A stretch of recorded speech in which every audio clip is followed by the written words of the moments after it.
Hey, folks, welcome back. Just trying to get the phone situated. Welcome back to the program, folks. Back in Rochester.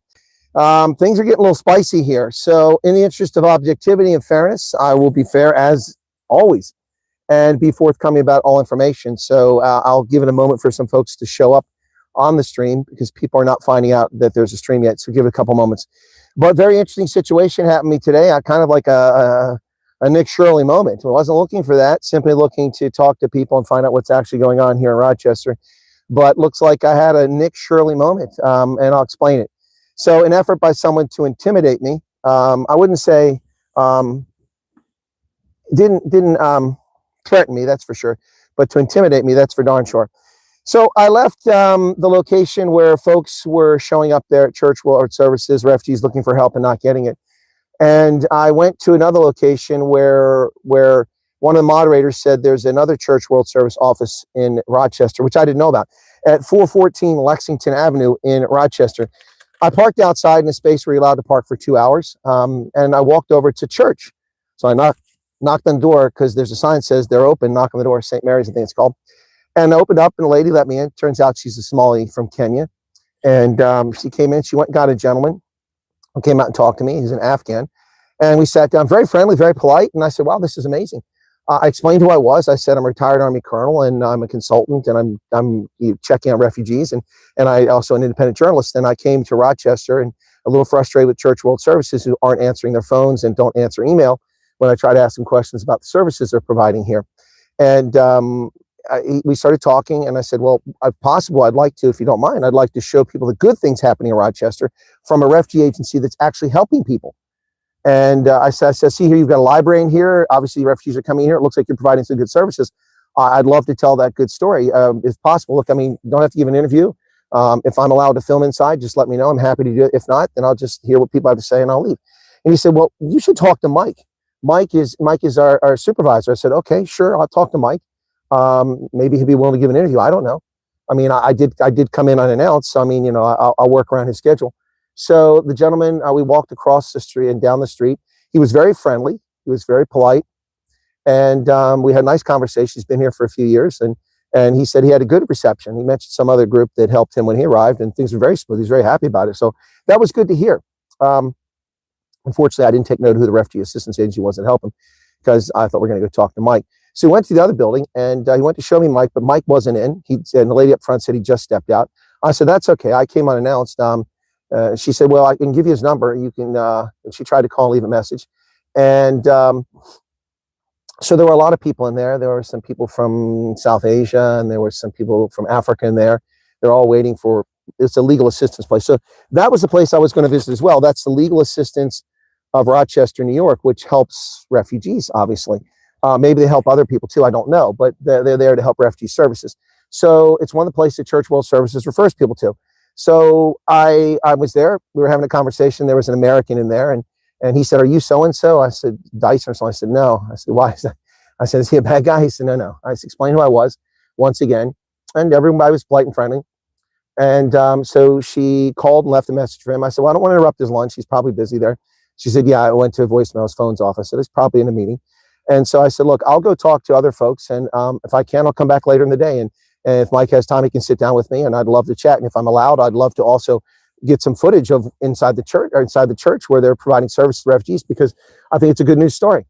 And that was where we were. And then all of a sudden, all of a sudden, this gentleman came in, and he had his hands full, and they introduced him. He said his name. I don't recall what his name was.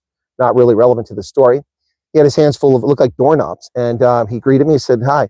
And I said, "Hello." And he said, and he started to walk away because they told me I should talk to him. And as he walked away, I said, "Gosh, he looks like he's a pretty busy guy."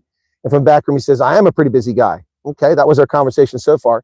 So then he's looking at his phone. He must have been looking at some text message or something like that. And then he came back and goes, "I know who you are." I said, "Oh, okay. That's nice. Yeah, we don't need you here." I said, "Sorry, we don't need you here." I said, "Okay." He said, I want you to leave." I said, "Okay, I'll leave. It's private property. I'll leave." And everyone in the room was stunned. They're like, "What's going on?" They were puzzled by his demeanor. So I walked out the door, and as I walked out the door, he said something to me about something. Anyway, it was incorrect. I forget what he said. And so I leaned back in the door. And I said, "Well, obviously what you heard about me isn't the truth." And I walked outside and walked down the street. He followed me out of the building onto the porch, and he was apparently in a phone call or sending voice messages to people. And he was saying something about me that was utter nonsense. And so when asked to leave the building, I left immediately. He followed me outside. Then he, as I walked down the street, he started yelling at me and telling me to fuck off to Pennsylvania. I know who the fuck you are. Get the fuck out. And I stopped at the street corner and I said, public street. I'm an American. This is America. And so I recorded the short video, which was loaded up while he was yelling profanity at me for no reason whatsoever. I was never disrespectful. I was never rude. I never overstayed my welcome. When asked to leave, I left. I never also was dishonest about my intent there. I didn't have an appointment, and that's true. But there was no reason to behave in such a fashion. So as I left and walked back to my car, which is up the street outside the church, he went to his car to get something, and then he walked in the street and stood in the street and tried to film me as I walked to my car. And I got in my car, and he apparently was either filming me or he was trying to get my license plate. And I put my window down and I waved to him, just waved out the window to him. And then I left, went down the street, turned around, came back, and he was crossing the street and he was walking up on the porch, and I put my window down and I said, Happy New Year. I think I said asshole too. Clearly something is wrong in Rochester. There's no reason to be abusive to an American citizen. There's no reason to be abusive to a veteran. There's no reason to be abusive to any person who walks in your office and politely asks to speak to someone.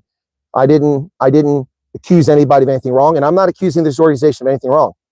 I'm also not accusing their director of anything wrong. I want to tell a good news story. There's an agency there that's helping people who are refugees. And instead of getting a good news story so we can have balanced information, I ran into a Mampara who tried to intimidate me. Listen, you little wuss, let me share something with you. You don't intimidate me.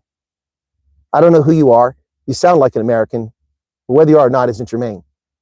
You have no right to threaten or to try to intimidate people in that fashion, particularly an American who served this country for 36 years and defended the Constitution. I did nothing incorrect there. I accuse no one of nothing, and I'm still not accusing anyone of anything. I'm not saying that anyone's done anything inappropriate other than that Mampara, other than that jerk off. This is what's going on in Rochester, folks. Why would he say, I know who you are? In every video so far, except the last one, I've been very generous and say that maybe they don't have enough staff. Maybe they're overwhelmed. Maybe they haven't done this in 9 months because refugees haven't been coming over. Maybe. But I've been truthful. I've been honest. I contacted Church World Service last year through the media contact. They never responded. I contacted them later in the year. They never responded. I called Church World Service in Rochester. They didn't return my call. I called Church World Service in New York City. They didn't return my call. I called Church World Service in Indiana. They didn't return my call or my email. I went to the place, and it's exactly as it was shown in a video that a South African shared. I met with South African refugees last night to see if they were just embellishing or misleading or not telling us the truth about what's actually happening, to see what's going on. I was objective and was fair. I have no desire to report this. I am the guy when South Africans were bitching and moaning about Church World Service and RSC. Oh, who are these Kenyans to decide? Well, they're not doing their job. And I said, you have to understand, they're a contractor. They have limited resources. They're working their tail off. They're working 7 days a week. I've defended RSC over and over again without ever having met these people. I objectively interviewed Josh Mersevi, an American who worked for RSC in Nairobi, in Kenya, and who went on a visa to South Africa to process refugees in South Africa on behalf of RSC in the past. That's objectivity. That's fairness. And I will say that this organization, which is located on Lexington Avenue, is the Rochester, no, sorry, that's not, Legal Assistance of Rochester. Oh, wait, that's not them. I'm sorry. I said legal. It's not, I'm sorry. It's not them. My apologies. I misspoke. I never got to that place. That place looked dodgy. It was the Rochester Refugee Resettlement Services. Rochester Refugee Resettlement Services. Sorry, that's who I was talking to. So I got the gentleman's number there. I went there. The people there were wonderful. They were fantastic and friendly. And I was all set to do a great news story. Whether they gave me an interview or not, I would have come on air and said they're doing stuff. And I will say it right now. It appears that that organization, the Rochester Refugee Resettlement Services on Lexington Avenue in Rochester, appears to be doing wonderful things for, I don't know the full story, but from the few moments I was there, the minutes I talked to the people who were friendly, who were polite, who were helpful, it appears that they're helping people. But this guy, his reaction was bizarre. And to tell me to fuck off to Pennsylvania, buddy, you can tell it where the sun don't shine. I don't know who you think you are and what bus you got off on, but you need to get off at the next stop, because your attitude, your behavior towards an American citizen, towards a combat veteran, towards an honest person, a person of moral character, who simply wanted to tell a good news story, and you behaved in that fashion. Well, that tells me something else is happening. That tells me something else is happening in Rochester. Now, I have no idea what happened, but obviously I've touched a nerve. I had never been to the Rochester Refugee Resettlement Services. Never been there. Never interacted with, never sent them an email, never called and asked for an appointment. Walked in, polite. The people there polite. Explained what I was doing. Nobody was shocked by it. The only thing it was because the young guy who was American, he thought it was this other guy. I said, "What? Who'd you think it was? You think it was ICE?" I was joking. He goes, "Yeah, that would be a problem." And I just let it roll off my back. I mean, ICE, give me a break. Why would ICE go to a place where legal refugees are? Anyway, but it was a joke, and yeah, it was taken in that manner it was delivered. Anyway, so yeah, there's clearly something going on. So we can sit here and we can do supposition. We can say, "Gee, I wonder why they behave that way. Wonder why this Mampara behaved in the fashion he did." Well, to me, it seems like the most likely thing is that I've touched a nerve with Church World Services, who are ignoring things. They think they can just ignore this and it'll go away. Well, it's not going to work that way. It's not going to work that way. You have a contractual obligation to provide services to refugees whom we've brought over here to protect. Now, these guys on Lexington Avenue seem like they're doing that, but I don't know, because I didn't get a chance to talk to the director and find out. What I did see was very encouraging. There's objectivity. There's fairness. There's no effort here to attack, destroy, or embarrass anybody, except the asswipe who was disrespectful to me and tried to, I can't say he threatened me. I think he thought his demeanor was threatening. He was bombastic. He was loud. He was shouting profanities down the street. I was 40 meters from him, 35 meters, shouting profanities at me, telling me to fuck off back to Pennsylvania. Yeah. I don't know who raises people like that. Why do people behave that way unless they have something to hide? Even if you have something to hide, a much better fashion would have been this way. This is what it should have been. This is what he should have done. This is what he should have done. If he didn't want me there, he should have said, "Okay, sir. Well, we'll pass your note to the director. He's not here available now, and since you're willing to come back later on, we'll let him decide what he's going to talk to you, and we'll ask you to leave now." Okay, that's all it took. But to tell me, "We don't need you here. I want you to leave." Okay, I did, and then he starts yelling profanity at me down the street, threatening me, and then videotaping me. That's a clear attempt at intimidation. A clear attempt at intimidation. There's no reason to videotape me. I'm not exactly, a shrinking violet hiding under a rock somewhere like this guy is. Yeah. You, sir, are what's wrong with this country. You are what's wrong with this country. I don't know what your behavior is all about. I don't know if you're involved in anything untoward. I'm making no allegations, but I am stating emphatically you're an ass, an absolute ass, with no manners, no respect for anybody. No manners. See, this would be different if it was James O'Keefe in a restaurant and you had undercover microphone. This would be different. I didn't even take a camera in there. I didn't even go to camera. My tripod was in the car. Didn't even come in with anything. And this is the treatment I got. So, Mike, I won't give his last name because that's not fair, but you can probably find if you want. I'm not going to dox that. I have his phone number right here. They gave it to me. I'm not going to embarrass you. I have no reason to embarrass you. I have no reason to think you're doing anything but what's legitimate, so I'm not going to do that. But Mike, if your organization is legitimate and if I'm correct that it's offering these services to refugees, I make the offer to you. But we'll be doing it remotely. I'm not coming back to that location. That gentleman tried to intimidate me, and it looked like he wanted to escalate something. And that's another reason why I left. No desire to escalate anything. It's simply asking people questions. So, Mike, if you'd like to do an interview, you'll be treated fairly, as every interview on my channel is done. Whether I agree with someone or not, they're treated fairly. There's no gotcha moments on my channel. And in fact, we don't even need to discuss the behavior of the Mampara, the jerk-off who behaved in that fashion. But you appear to be doing great things for refugees, and I would like to report that. I'd like to tell people what's going on, because this is a city of sanctuaries. And if it's a city of sanctuaries, people should be able to find sanctuary here. And that means they should get help. Not what people experience with Church World Service.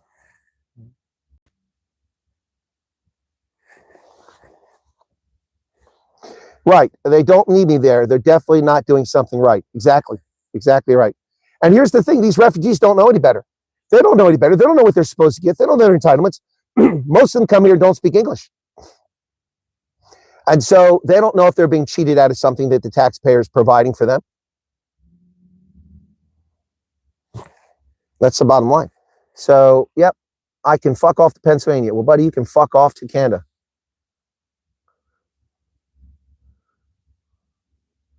Hello, Erica. Oh, my soul, what an ordeal. Imagine what a refugee, exactly. If that's how they treat a U.S. citizen, a combat veteran who politely is, I was taken to their office. I didn't even knock on their door. I was going to do that later on, but I was taken there. I'm just right down the road from you. What does that mean, right down the road? Are you in Rochester, Abby? Are you in Rochester? It's so glad you've done this trip, but shocking what you're uncovering. Yeah, well, I don't know what I've uncovered. I do know I've uncovered abhorrent behavior and neglect. I don't know what I've uncovered. I'm making no allegations. That's the thing that's so amazing about this.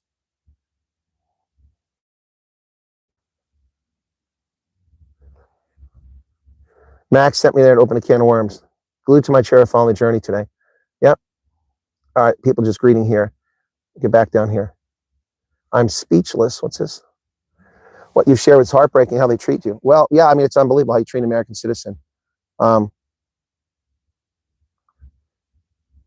Shared the previous live on Comments Nick show. This must be exposed. Yep. No, it would, Monster Max, it would have been awesome, but it would have been inappropriate. I'm not doing anything as undercover, and I have no desire to embarrass people.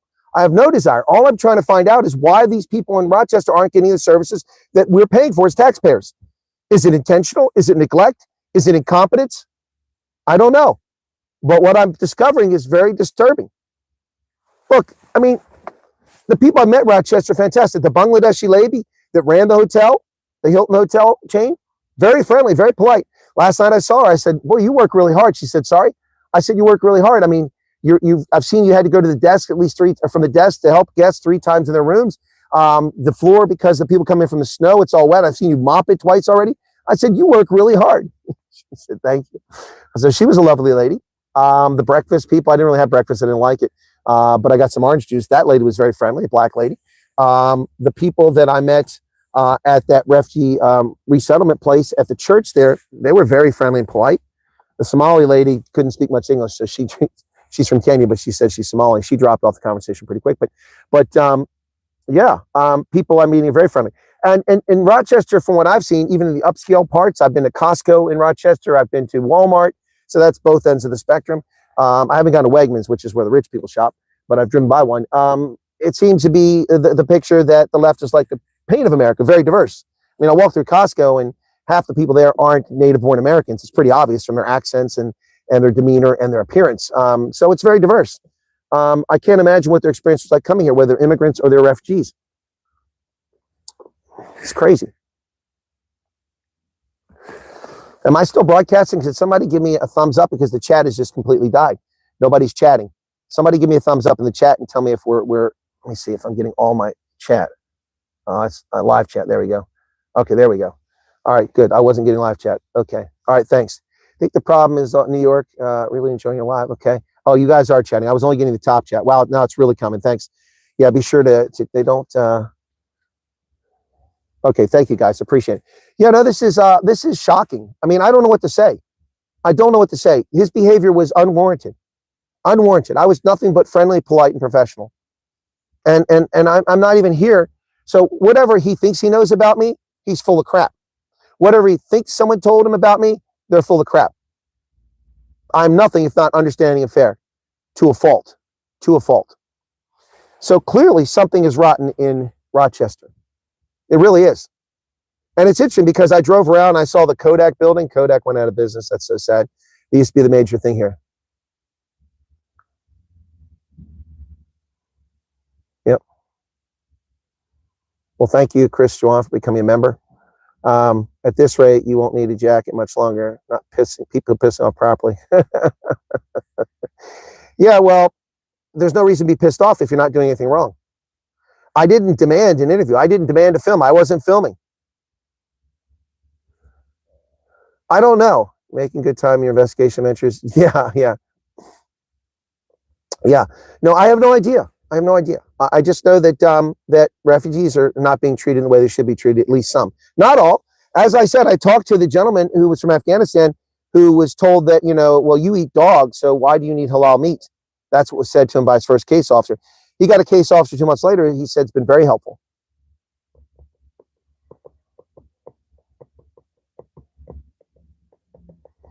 Well, listen, guys, again, before you attack Church World Services, and I'm being fair again, Church World Services subsidiary, RSC, has been one that's been processing most of the South Africans leave. They're the ones that book your flights and get you out of there. They're overworked, understaffed, and under a lot of pressure. So let's not throw the baby out with the bathwater about Church World Service. I have talked about Church World Service, and I said ultimately the person in charge is responsible, and he's making $384,000 a year. And these people are left without food for a week, not speaking English, thrown into the mix. A year ago, if they came a year ago, if it was a full year ago, then they were in the wintertime. I don't know what the requirements to be a case manager. You can go on Church World Services. They have lots of jobs open. These jobs pay a lot of money. The lowest one I saw for a case manager was like 60,000. Some of them are close to 100,000. Yes, Chris, I was on a public street. He can film whatever he wants. I could have filmed him, but I had no desire to escalate the situation. Thank you. I've been a batch with only good things to say about Church World Service. Exactly right. Exactly right. And also, I'm saying that what's happening in Rochester is not necessarily indicative of Church World Services. But the fact that they don't respond makes it impossible to come up with any conclusions. It's impossible to make us for certainty to say what's going on without hearing from them. It may just be local. But there's clearly a leadership issue here, or it's intentional. Exactly. If this is how they treat an American combat veteran, a citizen born in this country, who is respectful and polite to them, to him, not to them. The people are fine there. Imagine what they do to refugees.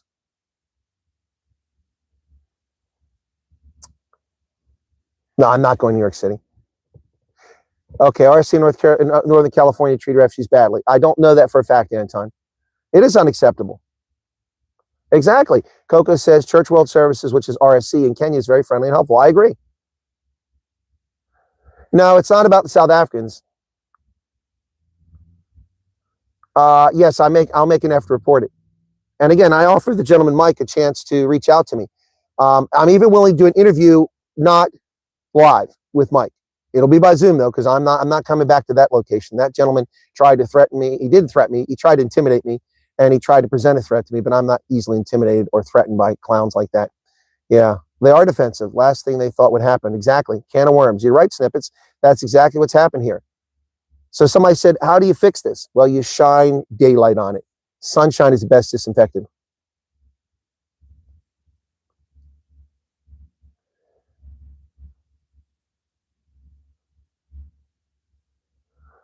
Correct, Alan. Not everyone's like this. That's what I'm trying to say.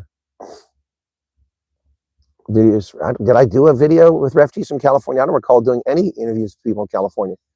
I don't recall doing any video with refugee there.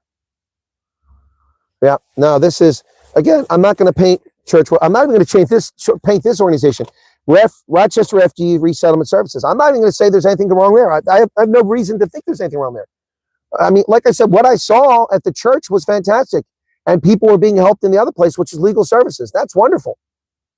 But the abhorrent, the despicable, the vile behavior of that gentleman speaks to something else. So he told me to fuck off to Pennsylvania. Well, buddy, you can fuck off to Canada. How do you like them apples? Very unbelievable. I didn't come here. I came here to dispel the stuff. And I was hoping that the South Africans were embellishing. I was hoping that they were being hyperbolic. I don't want refugees not to have assistance. We pay for this. We pay taxes for this. We pay taxes. We pay a lot of taxes for this. But this treatment that I received, unbelievable. Unbelievable. So the city of sanctuary. Now, again, most people I met here have been pretty friendly. Oh, there's some trash blowing around. Looks like a bag. It used to be full of salt. The snow from last night is piled up about 3 meters high in the parking lot here. It's crazy. Lots of snow. Lots of snow. People are weird. Maybe he was on something. No, he wasn't on anything. Someone sent him a message and they didn't listen to what I had to say. Maybe they saw my last live where I said Church World Service Rochester, and maybe that's what they're responding to. But even in that video where I was angry, I was friendly and polite. Yep, I was friendly and polite. Office Inspector General, State Attorney, Office of Refugee Settlement, please send email. Well, send me the links. Send me the links. Yep. Yeah, his actions speak very badly of bad character. And I can't imagine what the people inside that office were thinking. Yeah, and that was so rude and disrespectful. It shouldn't be worrying to people who are going to become refugees in time now, because we're exposing it. Well, the shit wouldn't have hit the fan because there was nothing bad to say about this organization. Like I said, all he had to say is that, you know, Mike's not here. He'll give you a call, and, you know, and if he can come back, that's it. And can you go now? We've got to help people with services. That's all it would have taken. That's all it would have taken. That's what a rational, smart adult would have done. If he came into my place of business and I was trying to hide something or I didn't want to know about something, my approach would have been that. Okay, we've got your number. Thank you for coming in. We're going to let Mike know, and Mike can contact you. But in the meantime, we've got to help these people here. If that's all you need, we'll just ask you to go. Okay, that's it. That's all it would have taken. That's all it would have taken. No, I don't know that he works for Church World Service. I don't know who he works for, but apparently he does work for Rochester Refugee Resettlement Services on Lexington Avenue, because that's the business he came into. Yeah, some people should wear signs. So yeah, that's the bottom line with what's going on with that, folks. So I don't know if there's much point in trying to find these other places, you know, because I've been told that they haven't been offering service either. So that was the one I had hope that would be a good news story, because I wanted to provide a balanced story about what's going on in Rochester. I'd hope that this place would be the place. And from what I saw, the brief amount of time I was there, it appears that it is a good news story. It appears that these are people that are legitimately doing good things to help refugees. It's a shame that they have an ass that works for them. Yeah, he's carrying doorknobs. That made a lot of sense, didn't it? So what happens now? Well, what happens now is this story doesn't end. This story doesn't end. And the U.S. government needs to investigate what's going on up here. Yep, needs to investigate a lot of what's going on up here. Anyway, yep, so that's the bottom line. I mean, this is just a shame for people to behave in such a fashion. What time is it? Oh, it's almost 1 o'clock. Yep.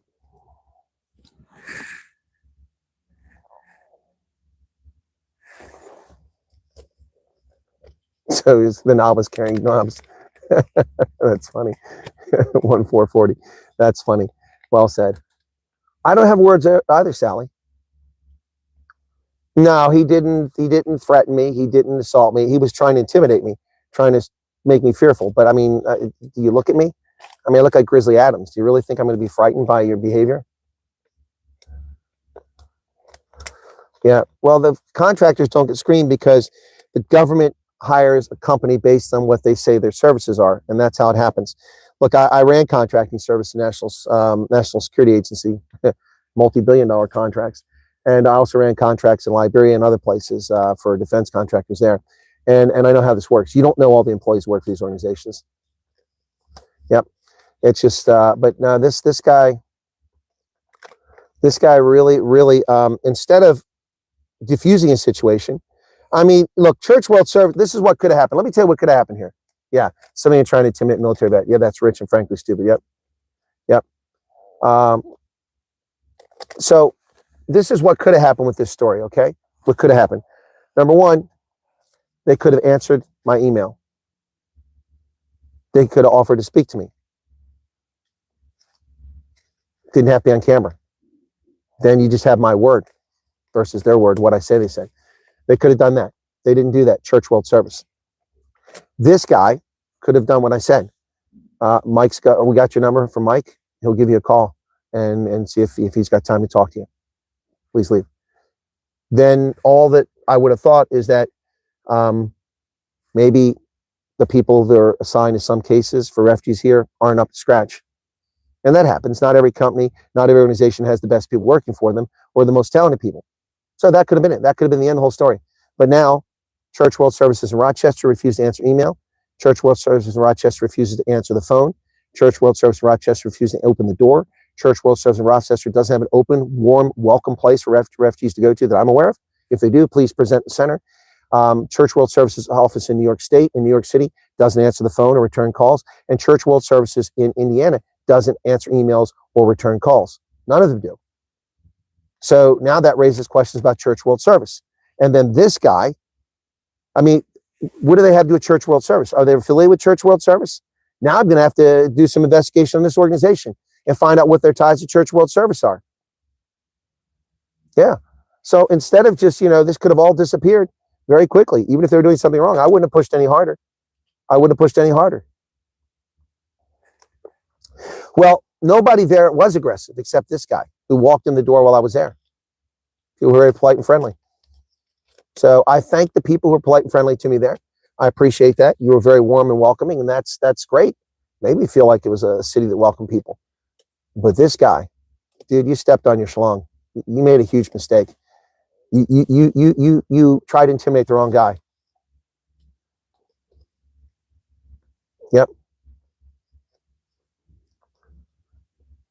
Yep. And that's it. All right, that's going to be it for this broadcast, folks. I'll let you know if we have another live or any other interviews today, but I'm going to drop off here. Thanks for being here. Be sure to hit the like button. 639 of you. I mean, I just got, I don't say threatened. The guy tried to intimidate me and shouted profanity at me from a business in Rochester for no reason whatsoever. And I can only get 321 likes. Can you not hit the like button? 648 people here. Come on, guys. It's 14 degrees outside. Cheers.